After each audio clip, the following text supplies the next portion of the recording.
وہ بھٹکے ہوئے تھے اور وہ تلاش میں تھے کہ زمین پر ایسا کیا غیر معمولی واقعہ ہو رہا ہے کہ جس کی وجہ سے آسمانوں کے دروازے بند کر دیے گئے ہیں۔ آسمانوں پر پہرے سخت تھے، جو جن فرشتوں کی گفتگو چرانے جاتا آگ کے شعلوں سے جلا کر پھینک دیا جاتا۔ ہم آسمان سے خبر سنتے تھے، اب کیوں نہیں سن پا رہے؟ کیا زمین پر کوئی نئی چیز نازل ہو رہی ہے؟ پہلے ان کے لیے آسمان کھلا تھا، وہ اوپر جاتے، فرشتوں کی باتیں سنتے اور زمین پر واپس آ کر جادوگروں، کہانوں اور نجومیوں کو خبریں دیتے، مگر اب ان کے ہر راستے پر آگ کے محافظ کھڑے تھے۔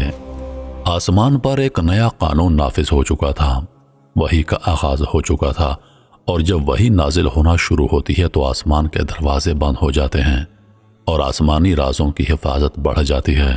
جنات جمع ہوئے، ایک نے کہا زمین پر ضرور کوئی عظیم واقعہ ہو رہا ہے، ایسا واقعہ جس نے ہماری دنیا بدل دی ہے۔ دوسرے نے کہا ہمیں جاننا ہوگا، ہمیں تلاش کرنی ہوگی کہ وہ کون ہے جس کی وجہ سے آسمانوں کے دروازے بند ہو گئے۔ تیسرے نے کہا چلو بکھر جاؤ، زمین کے ہر کونے میں چلے جاؤ، اور جنات کا قافلہ زمین میں پھیل گیا۔ وہ انسانوں کو نظر نہیں آتے تھے لیکن انسانوں کے قریب تھے، دیکھ رہے تھے، سنتے رہے، جیسے کوئی غیر محسوس سانسوں میں چھپا ہو۔ رات گزرتی گئی، سفر جاری رہا، اور فجر سے کچھ پہلے اللہ نے وہ لمحہ لکھ دیا جس نے جنات اور انسان دونوں کی تاریخ بدلنی تھی۔ رسول اللہ نے قیام کیا، ریت نرم تھی، ہوا خنکی تھی، صحابہ صف میں کھڑے ہو گئے۔ رات اور دن کے بیچ کا لمحہ تھا، خاموشی کا وہ لمحہ جہاں دعا سانسوں سے بھی زیادہ آہستہ نکلتی ہے۔ نبی علیہ السلام نے نماز شروع کی، قرآن کی آواز ریت پر نہیں روحوں پر پڑ رہی تھی، اور جنات اس آواز کی طرف کھینچے چلے آئے، بے اختیار، بلا اختیار، جیسے پیاسا پانی کی طرف دوڑتا ہے۔ یہ آواز کوئی عام آواز نہیں تھی، یہ الفاظ کوئی عام الفاظ نہیں تھے، یہ کلام کائنات کے خالق کا کلام تھا۔ جنات لرز گئے، ان کی دنیا رک گئی، ان کی سانسیں تھم گئیں۔ یہ کون سا کلام ہے؟ یہ دل کو کیوں کاٹ رہا ہے؟ یہ کلام کسی انسان کا نہیں ہو سکتا، ضرور یہ آسمان سے اتارا گیا کلام ہے۔ جنات کی تاریخ میں پہلی مرتبہ وہ بے بس تھے، وہ سمجھ نہیں پا رہے تھے کہ آخر وہ کون سی طاقت ہے جو انہیں روک رہی ہے، وہ کون سا راز ہے جو آسمان محفوظ کر رہا ہے، اور سب سے بڑھ کر وہ کون ہے جس کی آمد سے پہلے آسمان کی چھت پر اتنی سخت پہرہ داری لگا دی گئی ہے۔ آخر کون سا نور زمین پر اترنے والا ہے جس سے شیطان اور جنات کی دنیا لرز گئی ہے؟ یہ کیسی آواز ہے؟ یہ آسمان جیسی کیوں لگتی ہے؟ وہ قریب آئے، نیچے دیکھا، ایک انسان، ایک پاک وجود مٹی پر خالق کے سامنے سجدہ ریز تھا، اور اس کی زبان سے کلام اتر رہا تھا، وہ کلام جو پہلی بار زمین پر پڑھا جا رہا تھا، جو آسمانوں سے اترا تھا اور جس نے جنات کے دلوں کو لرزا دیا تھا۔ یہ وہ کلام نہیں جو انسان بولتے ہیں، یہ کلام آسمانوں کا لگتا ہے۔ اسی رات جنات کو جواب مل گیا کہ آسمان کیوں بند ہوا تھا، آگ کا پہرا کیوں لگایا گیا تھا، ستارے کیوں جلنے لگے تھے، کیونکہ محمد صلی اللہ علیہ وآلہ وسلم پر وحی اتر چکی تھی۔ جنات کے قدم جمی ہوئی ریت پر جیسے پتھر بن گئے تھے، ان کے وجود سے ساکت سانسیں جیسے کسی نے چھین لی ہوں۔ صحرا کے گہرے اندھیرے میں وہ نورانی الفاظ بہہ رہے تھے جو پتھروں کو نرم کر دیتے ہیں، دلوں کی زنجیروں کو توڑ دیتے ہیں، اور جنات کی تاریخ ہمیشہ کے لیے بدل دینے والے تھے۔ وہ جن جو ہزاروں سال تک آسمان سے راز چرا کر لاتے، پہلی بار زمین پر ایک ایسی چیز سن رہے تھے جو رازی نہیں، حقیقت تھی، نور تھی، روشنی تھی، پاکیزگی تھی، اور وہ سب کچھ جو انہوں نے کبھی محسوس ہی نہیں کیا تھا۔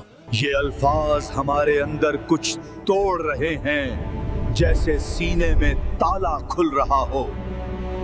قرآن کی ایک ایک آیت جنات کے دلوں میں داخل ہوتی گئی، وہ پیچھے ہٹنا چاہتے تھے مگر ان کے قدم جیسے زمین نے پکڑ لیے ہوں۔ ہم نے ایسا کلام کبھی نہیں سنا، نہ آسمان پر اور نہ زمین پر۔ یہ آواز نہیں، یہ روشنی ہے۔ آخرکار وہ لمحہ آیا جب قرآن کی تلاوت ختم ہوئی اور خاموشی نے پوری وادی کو ڈھانپ لیا۔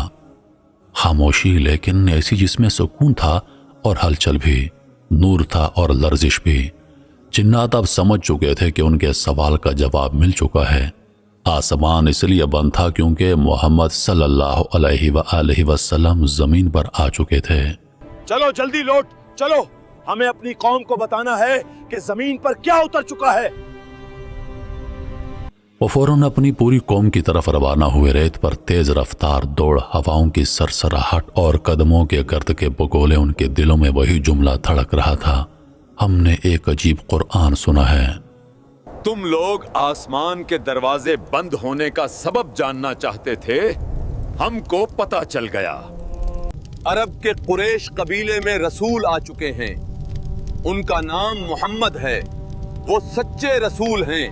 وہ جن جو کبھی تکبر کی پہاڑیوں پر کھڑے تھے، آج قرآن کے سامنے جھک چکے تھے۔